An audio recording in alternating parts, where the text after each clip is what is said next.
Vos humeurs vous portent, Jérôme, ce soir à revenir donc sur le décès de Georges Frêche. Et oui, inexorablement, cher Nicolas, tout a été dit sur Frêche aujourd'hui, le prince de Montpellier, le Rému de l'Hérault, le Galabru du PS.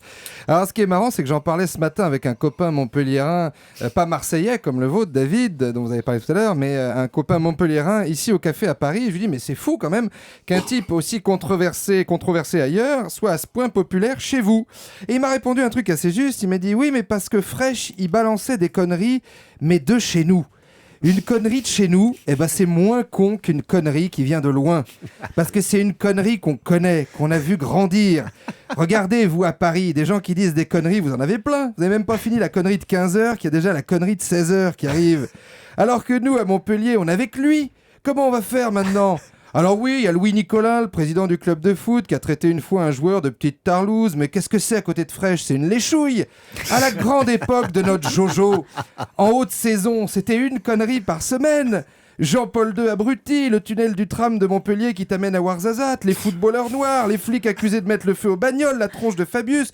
Je peux te dire que ce soir, il y a des comiques qui respirent, hein.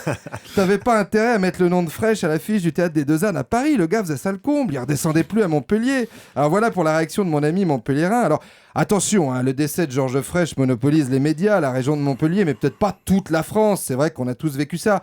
Quelqu'un dans un bureau à la machine à café nous annonce qu'une personnalité est décédée et toi tu confonds les morts. Ça arrive. Tu vois, ce matin je croyais que c'était le mec de Kool and the Gang qui était décédé parce que fresh is so fresh, exciting. Voilà, je vais la placer. Selon la coutume républicaine, les hommages ont déferlé. Alors ce qui est étonnant, c'est que les politiques sont d'une hypocrisie sans nom quand c'est un ennemi à eux qui s'en va.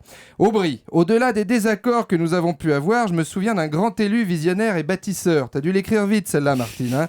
Quelqu'un t'a tenu le bic, c'est pas possible. N'attendons pas que la mort nous trouve du talent, hein, comme l'a chanté François Valéry, qu'on n'a plus jamais revu depuis d'ailleurs.